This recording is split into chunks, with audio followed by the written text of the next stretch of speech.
अगर तुम्हें कहीं अखंड वृंदावन वास मिला है या वृंदावन आने को मिला है तो यहां ये गलती मत कर देना, क्योंकि यहां का पाप भी बहुत जोर का होता है। जैसे यहां 1 रुपया दान करे तो लाखों रुपया के दान के बराबर उसे फल मिलता है। 1 रोटी किसी को पवावे तो लाखों को पवाने का फल, ये धाम है। ऐसे ही यहां छोटा पाप भी पहाड़ जैसा दंड देता है। ये बहुत ध्यान से सुनना, ये बहुत उपजाऊ सिद्ध भूमि है। अगर यहां किसी दूसरे की माता बहन के साथ कोई पाप कर्म की बात सोचेंगे भी तो तुम्हारे सारे पुण्य नष्ट हो जाएंगे। बहुत होश में ये धाम है। इसीलिए बड़े बड़े महापुरुषों ने प्रायः अपने जनों को कहा है कि 1-2 दिन जाओ, चुपचाप दर्शन करो, आंख मूंद के वापस लौट आओ, कोई पाप न बनने पावे। अगर यहां वृंदावन में आप आए हैं 2-3 दिन के लिए तो थोड़ा संयम से रहिए।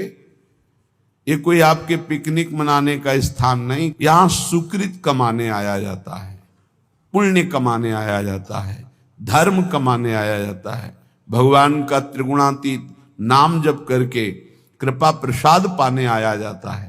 तो यहां बहुत दैन्य रहो, निष्पाप रहो, जितने दिन रहो बहुत सावधान रहो। श्रीपाद कह रहे परदार वित्त परिहरेशु, दूसरे की स्त्रियों की तरफ या माताओं बहनों की तरफ दृष्टि उठाकर मत देखो काम भाव से, पतित हो जाओगे। तुम्हें क्या पता कौन कहां किस धरा की है। तुम्हें स्त्री दिखाई दे रही है तुम्हें, लेकिन तुम्हें पता नहीं श्री जी की किस भाव दशा में वो है, और उसके प्रति तुमने काम भाव कर लिया तो तुम्हारी दुर्दशा हो जाएगी। खिलवाड़ मत समझना। यहां खिलवाड़ मत समझना कि वो खड़े हैं, हम उधर दृष्टि डाल रहे हैं, उनको देखकर मुस्कुरा रहे हैं, चेष्टाएं कर रहे हैं। वृंदा सखी का शासन है, न देखने लायक रह जाओगे न मुस्कुराने लायक रह जाओगे। बहुत होश में। ये सत्संग इसीलिए कड़वा थोड़ा लगेगा क्योंकि ये आपको बहुत अमृतमय परम पद में पहुंचाने के लिए ही हो रहा है। आप यहां खड़े हैं पंक्ति में, सामने माताएं बहनें खड़ी हैं, आप बार बार दृष्टि मिला रहे हैं, बार बार मुस्कुरा रहे हैं, बार बार, उनको कोई फर्क नहीं पड़ना। तुम जैसे मरण धर्मा की मुस्कुराहट का त्याग तो उन्होंने पहले ही कर दिया है। वो प्रिया प्रीतम की मुस्कुराहट में फंसे हुए चित्त वाले हैं, तुम्हारी मुस्कुराहट क्या वहां फर्क पड़ेगी, लेकिन तुम्हें फर्क पड़ जाएगा क्योंकि तुम धाम आए हो। धामवासी जो प्रिया प्रीतम के उपासी हैं, उनके प्रति तुम्हारी जो काम दृष्टि जा रही है तुम्हारा सर्वनाश करने के लिए पर्याप्त है। इसलिए वृंदावन अगर आए हो 1-2 दिन के लिए, 3 दिन के लिए, तो आंखें संभाल के, मन को संभाल के, वाणी को संभाल के, श्रवणेंद्री को संभाल के, तो यहां से माला माल होकर जाओगे। थोड़ा सा पुण्य, थोड़ा सा दान, थोड़ा सा सेवा, थोड़ी सी भगवत भजन की वृत्ति, ये आपके कल्याण के लिए पर्याप्त हो जाएगी।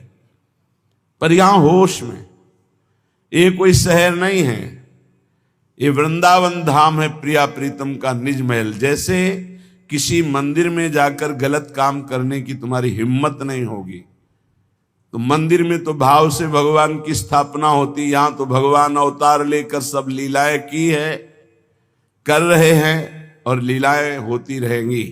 ये दिव्य धाम है चिदानंद। 84 कोस ब्रज भूमि, कोई कण ऐसा नहीं जहां हमारे प्रिया प्रीतम ने लीला ना की हो, जहां हमारे लालजू लाडली जो खेले ना हो। इसलिए यहां बहुत होश में। और जो धाम वास करते हैं उनको ये सहनशीलता रखनी है कि तुम्हारे साथ कोई भी बर्ताव हो, तुम धाम मत छोड़ना। महत पापों का नाश हो जाएगा तुम्हारे। वो पदवी मिलेगी जो योगींद्रों मुनिंद्रों के द्वारा वंदित है। संभाव्योपि विरंचि नारद शिव स्वयं भुवाद्यैर्न यह, जिसकी संभावना भी नहीं इन बड़े महापुरुषों को वो पदवी प्राप्त होगी। राधा सहचरी पदवी, प्रिया सहचरी पदवी प्राप्त कराता है वृंदावन धाम। इसलिए आपको बहुत सहनशील होना पड़ेगा। श्रीपाद कह रहे यदि कोई तुम्हारे साथ ऐसा व्यवहार करता है तो सत्योपदेशे, मैं तुम्हें सत्य उपदेश कर रहा हूं, तुम उसके प्रति गलत व्यवहार मत करना। हे वृंदावनवासी, यदि तुम्हारे प्रति कोई गलत व्यवहार कर रहा है तो तुम उसके प्रति गलत व्यवहार ना करना, तो उसका किया हुआ गलत व्यवहार उसके लिए साप से भी अधिक होगा और तुम्हारे लिए वरदान बन जाएगा, क्योंकि तुम्हारे पापों का नाश करके भगवत प्राप्ति में सहायक होगा। इसलिए महाप्रहारिषु, थप्पड़ दो थप्पड़ नहीं, कोई दो चार लाठी भी मार दे, प्रहार भी कर दे, तो मुझे चुपचाप सह लेना। ये बड़े महापुरुषों ने सहा है। पंडित रामकृष्ण बाबा की सीधी खोपड़ी में लाठी मारी, खून खून ऐसे रक्त रंजित हो गए, कुछ नहीं बोले हो। इतने सिद्ध महापुरुष जो बचपन में गोविंद देव के साथ गोली खेलते थे, कंचा गोली बचपन में ठाकुर गोविंद देव जी के साथ खेलते थे, ऐसे सिद्ध महापुरुष को यहीं ऐसा प्रहार किया शांत भाव से। एक बड़े महापुरुष बता रहे थे कि प्रातःकालीन यमुना जी की पावन अवगाहन आचमन करके समीप बैठे हुए थे। इतने में 4 लोग आए, बोले पैसा दे बाबा। कहा मेरे पास तो है नहीं, क्योंकि ऐसा अकिंचन स्वरूप है। मार डंडो मार डंडो, जय राधा वल्लभ लाल, जय राधा वल्लभ लाल, जय राधा वल्लभ लाल। हमने कहा फिर प्रभु उनका तो सर्वनाश हो जाएगा। बोले नहीं, प्रियाजू के पार्षद हैं, आए देखते थे देहाभिमान कितना है, बस उसी का। नहीं नहीं, उनका मंगल नहीं हो सकता।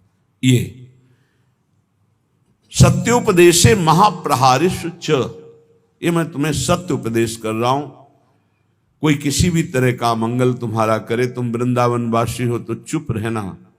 यहां के शासनकर्ता देख रहे हैं, तो तुम्हारा मंगल हो जाएगा चुप रहने से, और जो कर रहा है अवश्य में भोक्तव्यम कृतम कर्म शुभाशुभम, उसको भोगना पड़ेगा। न हि वृंदावन वासिषु दोषम पश्यन्ति चिदघनेषु धीराः। यदि ऐसा तुम कर गए कि वृंदावन वास करने वाले के दोषों को देखा ही नहीं, देखते हुए भी नहीं देखा, वो हमारे साथ वर्ताव कर रहा है फिर भी हम सह गए, तो बोले चिदघनेषु धीराः, वो धैर्यवान उपासक चिदानंद स्वरूप को प्राप्त हो जाएगा। ये दुर्लभ बात है। हमारे प्रभु देख रहे हैं हमारे साथ जो विधान होगा अब मेरे प्रभु के द्वारा किया होगा, और जो प्रभु के द्वारा किया हुआ विधान होता है बड़ा मंगलमय होता है। चाहे जितना कड़ुआ हो वो अंतर में बहुत सुख देता है। तेरा किया मीठा लगे, ये बात उपासक के जीवन में आ जाए तो बस जीत गया संसार। तेरा किया मीठा लगे, हरे नाम पदारथ नानक मांगे। जिसके हृदय में बात बैठ गई कि तेरा किया मीठा लगे, या जोई जोई प्यारो करे, सच्ची मानना जीत गया संसार को। भाई यही पूरे जीवन सीखना है। साधना इसी बात की पूरे जीवन है कि ये हमारे हृदय से आ जाए, मेरी हस्ती मिट जाए, मेरा आपा नष्ट हो जाए, मेरा महत्व नष्ट हो जाए, और ये बात जोई जोई प्यारो करे सोई मोई भावे, तेरा किया मीठा लागे। जीव जीव राखत हो त्यो त्यो रहियत हो हरि। भाई इतना ही केवल पाना है। इतना आ गया तो आप परम सिद्ध समता प्राप्त महापुरुष हो जाएंगे। श्रीपाद कह रहे हैं वृंदा कानम कानने सुभगता न स्तोति यत्वाम सदा, किम तद्देहमपास्य गेह ममताम यन्न त्वयि न्यस्यते, किम तत्पौरसमौरसम च तनयम। बहुत बड़ी निष्ठा। विक्रियन स्थीयते येन त्वय्यथ तत्त्ववित् स खलु को यस्ते तृणम नाश्रयते। भाई मैं बहुत आंतरिक बात कह रहा हूं, यदि समझ पाए श्रीपाद प्रबोधानंद जी। मैं तुम्हारी स्तुति करूंगा यदि तुम ऐसा कर लिए। क्या श्री धाम वृंदावन का आश्रय ले लो। बोले मेरे पास व्यवस्था नहीं, तो बोले शरीर को बेच के कर लो, या शरीर संबंधी भोगों को बेच दो, या शरीर संबंधी रिश्तों को बेच दो। हम उनकी खुल की व्याख्या हरिराम व्यास जी और इनकी नहीं कर सकते, क्योंकि कलिकाल है, उसका अर्थ नहीं समझ सकते। अनर्थ जो यहां कह रहे हैं, किम तत्पौरुषम औरुषम च तनयम, निज प्रकट को किया हुआ पुत्र पुत्री, विक्रियम न स्थीयते। वो हरिराम व्यास जी का भी पद है, लेकिन उतनी निष्ठाएं नहीं, इसलिए उसको गुप्त रखा जाता है। लोग उपहास करेंगे ऐसी बातों का। निश्चित मानो मनुष्य जीवन का जो परम लाभ है, बिना भगवत प्रेमी महात्माओं के संग के प्राप्त नहीं होता। अब भगवत प्रेमी महात्माओं का संग बड़ा दुर्लभ है। जैसे हीरे की बोरियां नहीं होती, ध्यान रखना, असली हीरे की बोरियां नहीं होती, नकली हीरों की बोरियों की बोरियां उतरती होंगी, असली हीरों की बोरियां नहीं होती कि पूरे बोरे लगे हुए। बोले किसके? बोले हीरों के। ऐसे ही असली भगवत प्रेमी महात्माओं की समुदाय नहीं होते। बहुत दुर्लभ होता जब द्रवई दीन दयालु राघो तो साधु संगति पाइए। बिना भगवत प्रेमी महात्मा के श्री बिहारेंद्र जी महाराज बहुत ही उच्च कोटि के महापुरुष, नित्य विहार रस में डूबे हुए स्वामी हरिदास जी के परिकर, निज परिकर, वो कह रहे हैं जब ऐसे गुरु की प्राप्ति हो जाए तो भगवत प्राप्ति हो सकती है। निष्प्रेही शिष्य से प्यार करने वाला ना हो, और शिष्य तन मन प्राण समर्पित करके आसक्त हो गुरु पे। गुरु कैसा हो? निष्प्रेही। भगवान ने कहा भक्त कैसा हो? निरपेक्षम मुनिम शांतम निर्वैरम समदर्शनम तो अनुब्रजाम में हम नित्यम पुयेत्य गुरेणु भी। ऐसे भक्त के पीछे मैं घूमता हूं कि चरण रज पड़ जाए। पहला है निरपेक्ष, किसी की अपेक्षा न रखने वाला। गुरु कैसा होना चाहिए? निष्प्रेही, बिल्कुल किसी से कोई भी अपनापन नहीं। शिष्य से उदासीन, निरपेक्ष, और शिष्य उतने गुरु से आसक्त। गुरु निरपेक्ष और शिष्य आसक्त।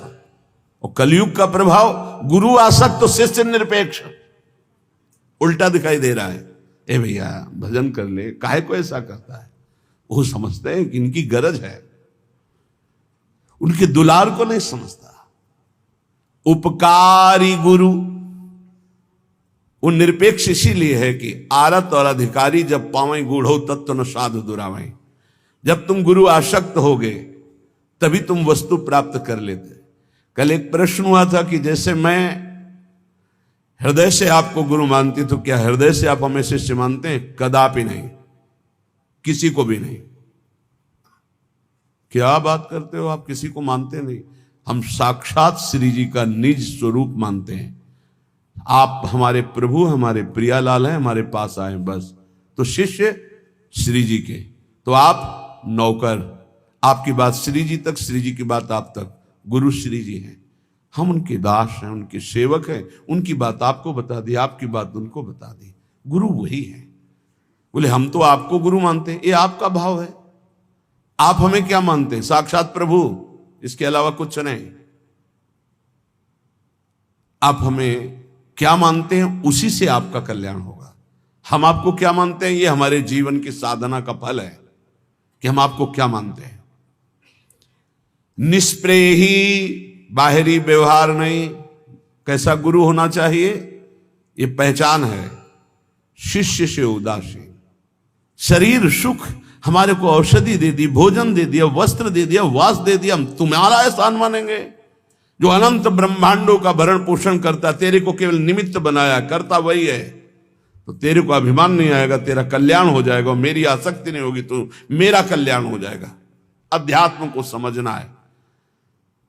उपासक जब आर्त भाव से दर्शन के लिए रोता हुआ राधा राधा पुकारता है हृदय से, फिर विलंब नहीं होता दर्शन में। जिस समय गोपीजनों ने लताओं से, भूमि से, सबसे पूछा आपने मेरे श्री कृष्ण को देखा है क्या,